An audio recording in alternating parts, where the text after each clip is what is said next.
Good afternoon and welcome to the Protective and Emergency Services Committee for August 19th. I'm going to call our meeting to order.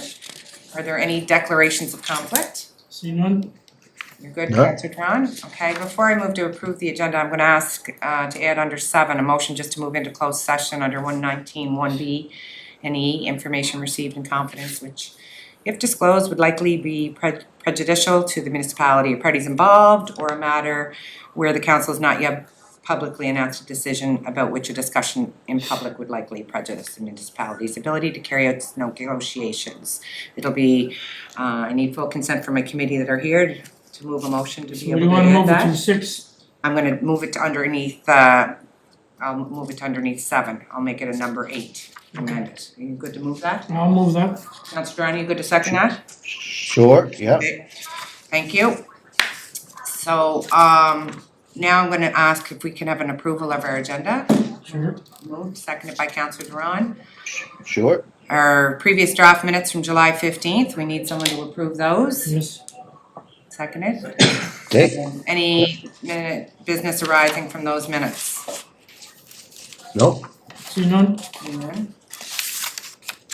Okay, back to my agenda. We're going to move right into our reports and discussions. The first being the operational report with Deputy Fire Chief Kent Mitchell. Thank you, Chair.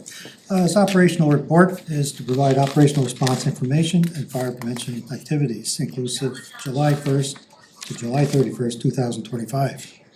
During that time period, there were 57 general inspections with 27 inspections with hazard compliance orders issued, 12 inspections files closed, 61 consultations with permits and plan reviews, all mixed together for that number, 3 fire investigations, and 19 different education and fire drill sessions. Emergency responses included 121 total, with Station 1 at 21, Engine 1 with 49 of those, and Station 2 with 51 of those, and fire inspector callouts were 4. Our regular weekly training commences in September. We're working on our schedule for that time period, which will run from September to the end of December. But in the meantime, there was some specialized training going on, such as pump operator, building search and rescue, and hose advance operations. The department was also involved with Canada Day celebrations and Pride Week celebrations. The department would like to congratulate firefighters, now platoon chiefs John Chisholm and former Lieutenant Mike McRae as successful candidates for the platoon chief positions, and they started these new positions yesterday. I'm happy to add, and we'd like to thank John and Mike for the years as volunteer firefighters and wish them continued success in their current roles. The Career Firefighter 2 competition was successful with relief firefighter Johnny Becerra. He started his position last week. I'm happy to add. And that concludes my report. Madam Chair. Yeah, thank you, Deputy Fire Chief. Councillor Ramsey. Thank you, Chief. Could you, Deputy Chief, could you remind me again, when you say Station 1 had 21 emergency responses, and then Engine 1 had 49, what is the difference there? Yeah, so Just for my own personal. yes, so the 49 were calls that were just engine 1, so the engine goes by itself. Okay, And the other 21 would have been like a district call. So Okay. engine 1 as well as the whole district. no, I just want to be, like they both are the same station, so I just want, how that ever worked. And just a comment too, Madam Chair, Chief Mamie, when you explained everything on the news, I guess 2 weeks ago, but I had some comments from people even outside our city, said you did a fantastic job. Oh, thank you, appreciate Okay. that, thanks, Councilor Ramsey. Just to make mention on the differentiation between the Engine 1 and Station 1 calls, Engine 1s are more of the investigatory type calls, an alarm with no fire showing, no smoke, so with minor incidents unless they're upgraded, so that's why just the crew and the engine response. Thank you. You good there, Madam Chair, with that? Thank you. No questions. Councillor Duran, do you have any questions for the report? Yeah, no questions, thank you. Thank you. Okay, thank you. The second report we're gonna hear about is the cadet sponsorship program update, and then we'll turn that over to Chief McCarron. Okay. So on August 6th, we had our information session at the Murchison Center. We had 87 interested candidates attend, all taking packages, the information packages with them. We've had a significant amount requests online as well as people couldn't attend. And we are waiting to see how many applicants we get back. I believe the cutoff date is September 18th or the 19th for the first phase of the applications. How many are we looking at applications? 4. 4, there is Yeah, 4. 4. Okay, thank you. One will be funded by the province, and then we might have to look at creative ways for the 3. And it's interesting, so learn some cool ways, good. we might be able to start exploring some of that at the Yeah. conference I just attended, so that might be good. Councillor Duran, do you have any further questions at this time on the sponsorship program? No. When it first began, we were looking to see about the province paying. I'm just wondering, is that still an option, or are we still looking at all options? Right now, based on what I've read in the report, Councillor Duran, is that the province has agreed to sponsor 1 position. We have 4 seats at the academy, so we're gonna have to look at how we're going to accommodate those other 3 positions. So I think there'll be further discussion as we go. Sure, yeah, I just wanted to clarify that. I guess we're still not confirmed. We'll just explore other options, I guess. That's all my concern was, but thank you. Okay, there'll probably be more discussion on that for sure. Any other questions on that at this time? Okay, Yeah, it's well, a it's great exciting program. news, yeah, for sure. The third report, C, is the development encroachment agreement for outdoor patios. And I know it's our bylaw officer's report, but I think you're gonna present this one too, Jen, or Chief, sorry. Yeah, the recommendation would be to enter into a development encroachment agreement with 1 business listed. So Lone Oak has purchased the craft beer corner, Great George and Kent, I believe. And they're just looking to have the patio be transferred basically to their name to keep the patio once they take over. There is a patio existing right now, so they're just Exactly. transferring this. Yeah. Because we're still working on the patio bylaw, I think hopefully it'll all. Yeah, that's just a housekeeping. So, and the chair there, the encroachment agreement would end the same time as the previous is gonna expire next year. Yeah. Mhm.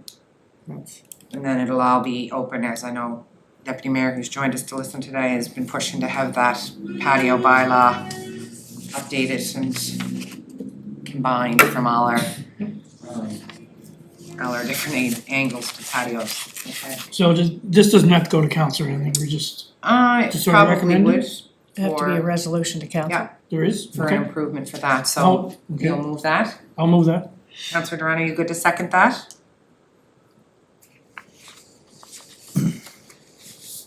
Councillor Duran? Oh, sorry, I was on mute, sorry, yeah.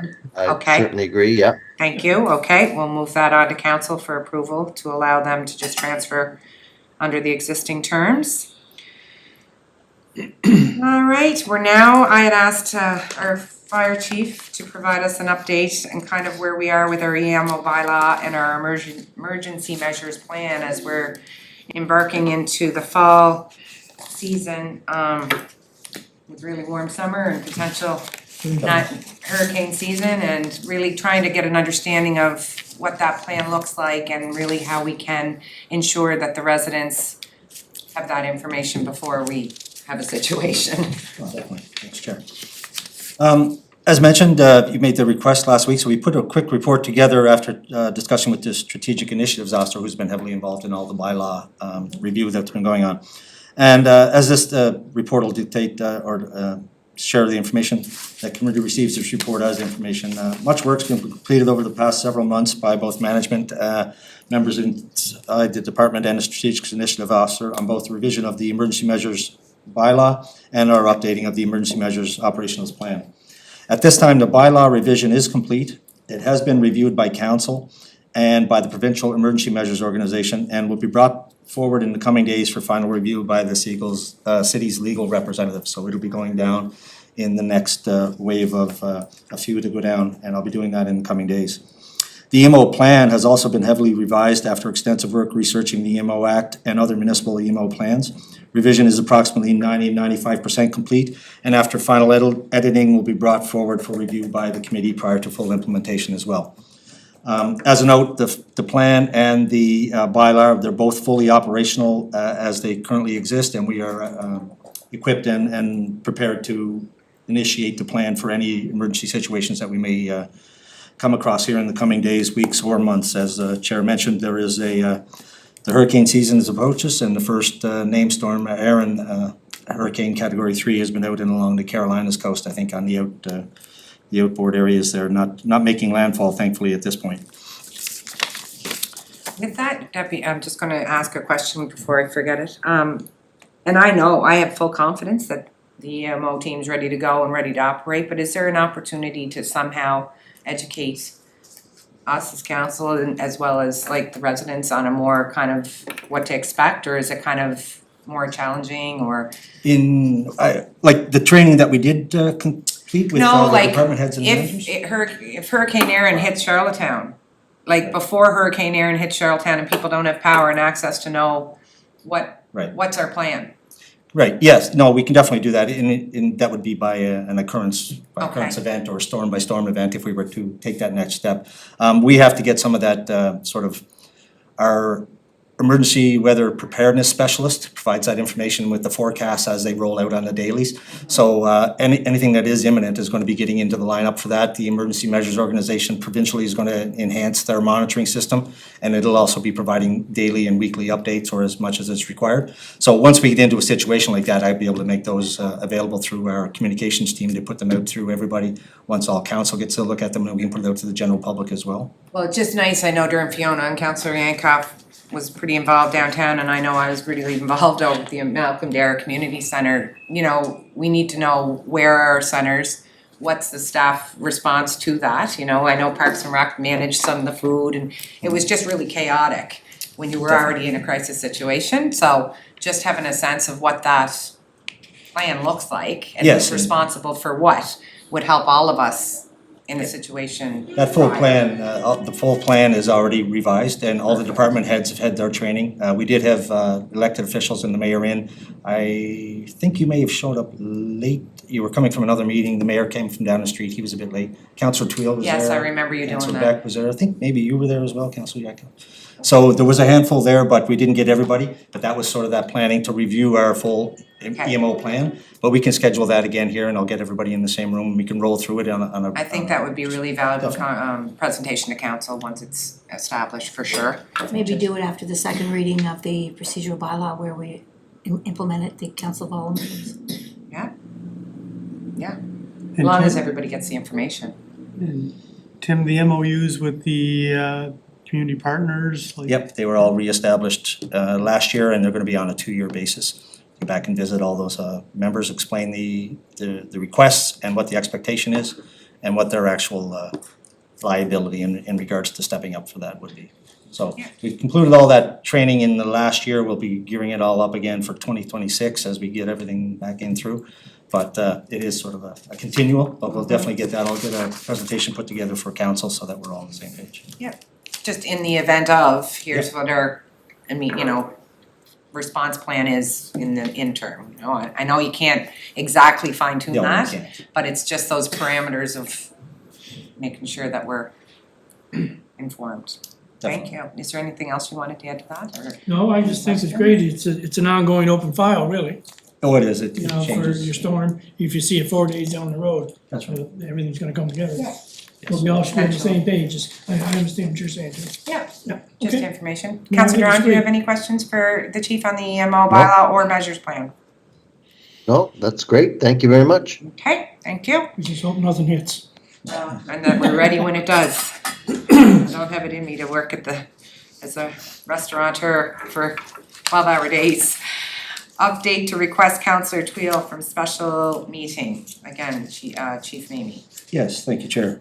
This report is just in response to some of the Councillor Twill's comments during the last meeting of council.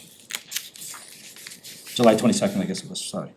And provide a committee with an update following that meeting.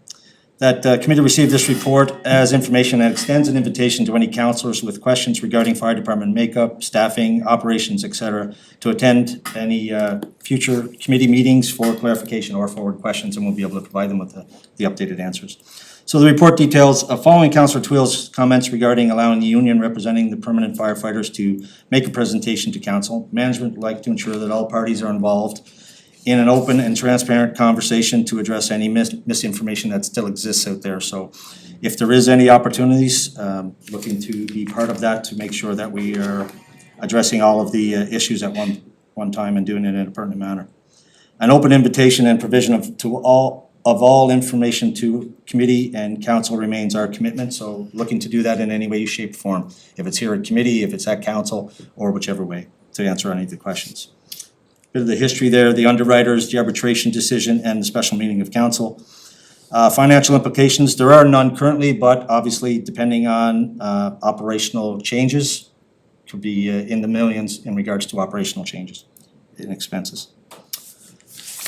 And finally, in the strategic alignment that the fire prevention and fire protection bylaws, along with the fire underwriter survey recommendations, are part of the whole of the city approach to help determine the current and future needs for fire protection and prevention.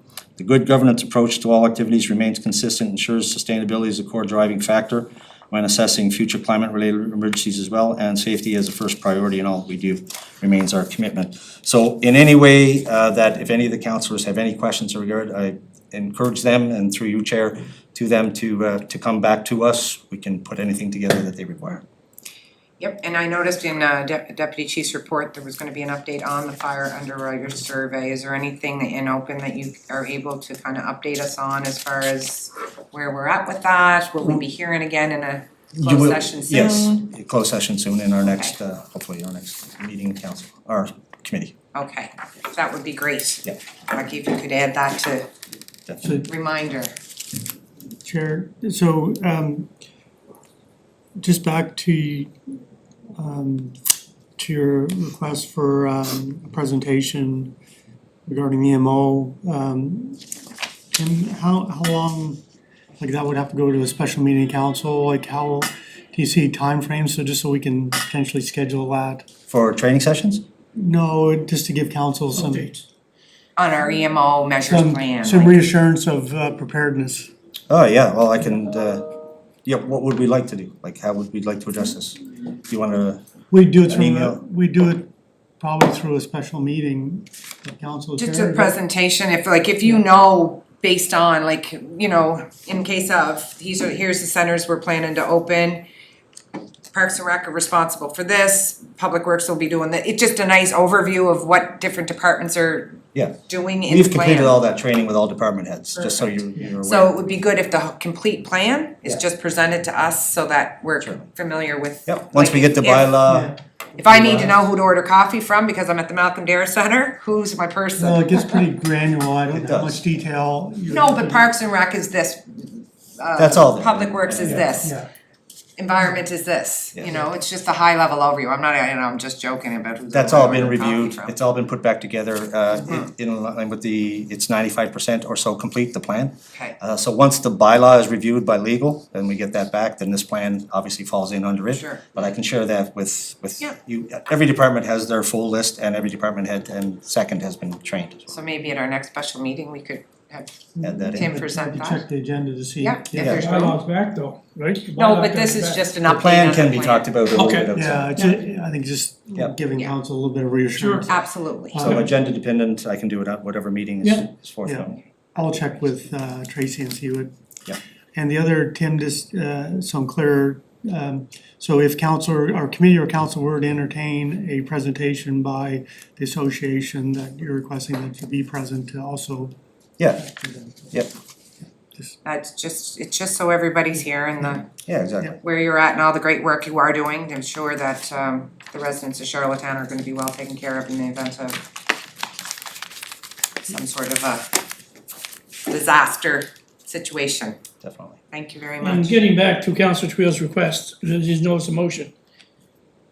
That should be, it's just a matter that your door is always open. Well, yes, and to Basically. forward anything that they might have questions Yeah, about. if you have a question, So here you're we gonna can go up and provide talk to them. them. Yeah. I think that's pretty simple. Yeah.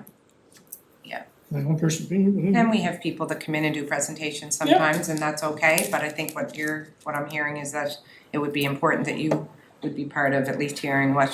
Great. Well, yeah, to be able to apple, orange. Absolutely. Well, I think that's really important as a collaborative, we have to be collaborative, so, you know, I'm certainly not in any position to start deciding No, who's right and who's not right. really? But I do certainly like to have the information. Well, I sometimes make my own opinions, but You are a mother.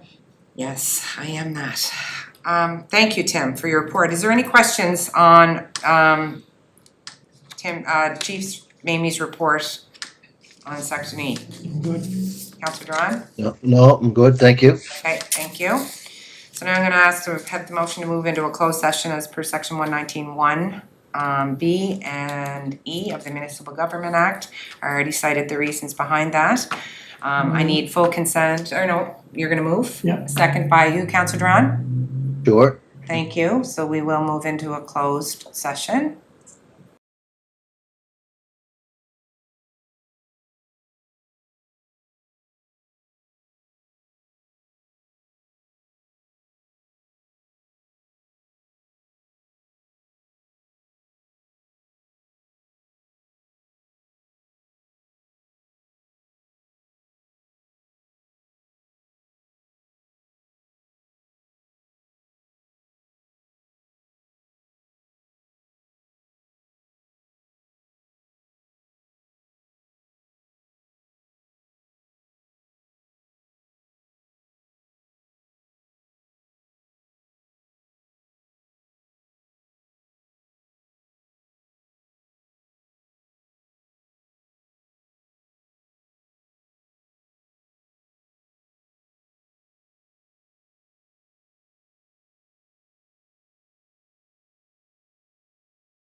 A new business for next meeting? Do we need a motion to move back into an open session? Yes. That's it. Yes, I you moved a motion to move back into an open second. session. Any introduction to new business for our next meeting? Nope. Counselor Duran, you're good? No, yeah, good, thank you. Motion to adjourn, moved, seconded, thank you, everybody have a good day. You too.